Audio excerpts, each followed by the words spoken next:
Be ready. 10 seconds to go.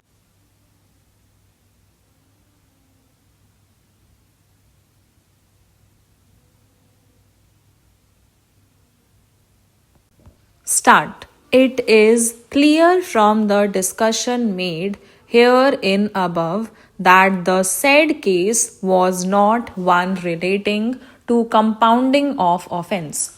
Apart from that, the court found that the dues of the banks have been satisfied by receiving the money and the suits filed by the bank in the civil court have been compromised. The FIRs were filed in 1987 to 1988 and the investigation had not been completed till 1991.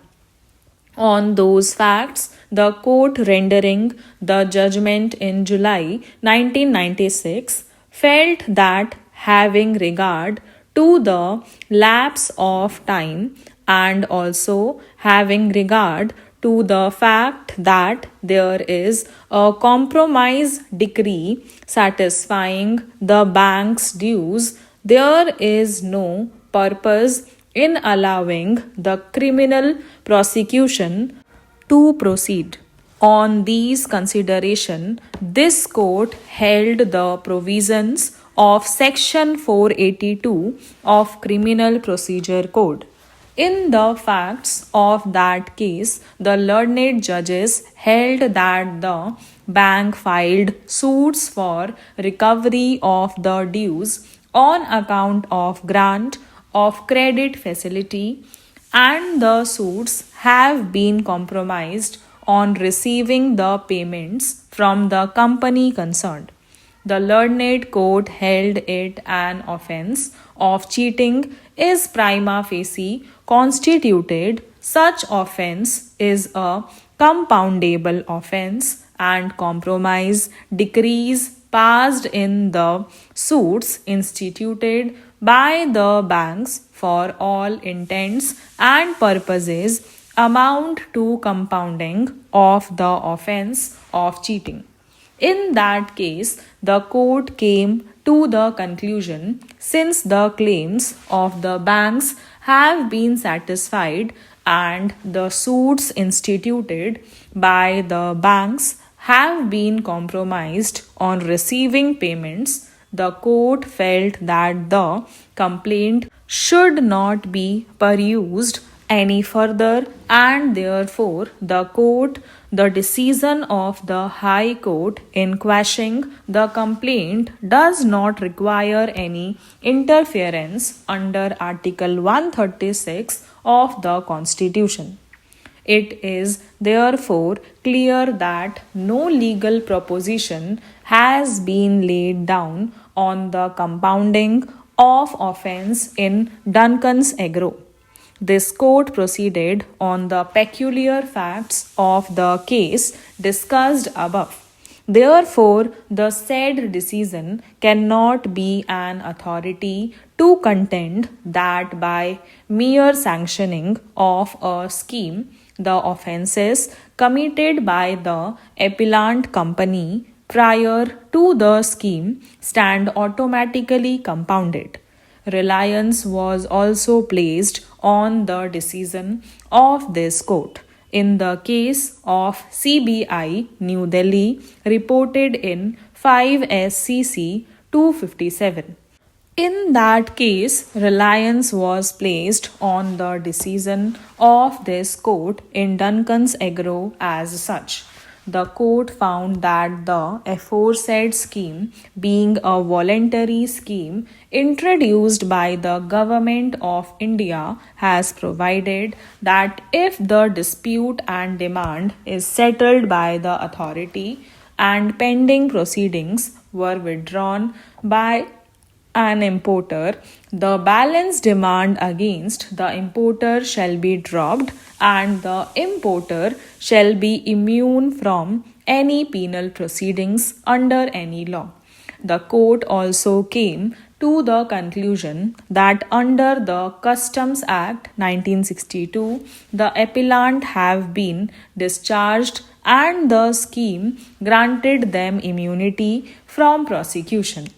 On those facts, the court held that the immunity which has been granted under the provisions of Customs Act will also extend to such offences that may prima facie be made out on identical allegation, namely evasion of customs duty and violation of any notification under the said act. The court also found on a reading of the charge sheet and the FIR that there was no allegation against the appellant of any intentional deception or of fraudulent or dishonest intention.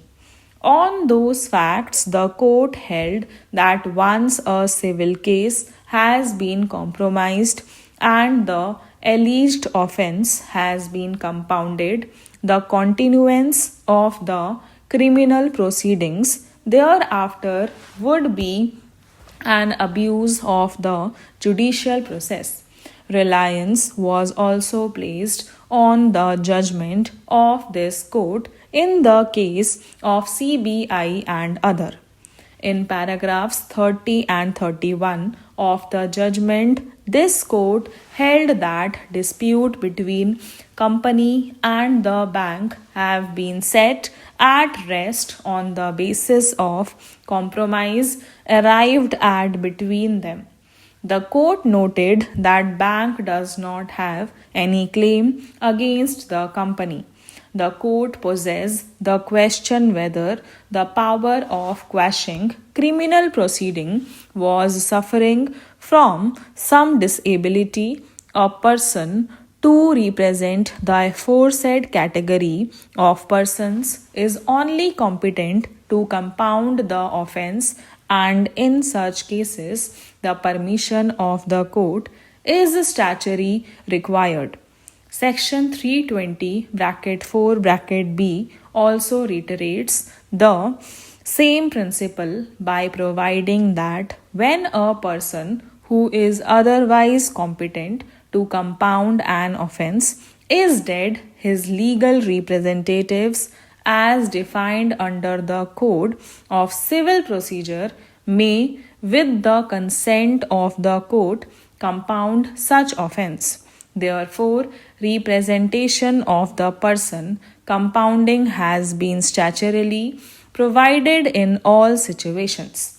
Relying on the aforesaid clause in section 147 of the NI Act, learned counsel for the appellant argued that a 3-judge bench decision of this court in Damodar case held that in view of the clause in section 147 of NI Act, which is a special statute, the requirement of consent of the person compounding in section 320 of the code is not required in the case of compounding of an offence under NI Act. This court is unable to accept the aforesaid contention for various reasons. Stop.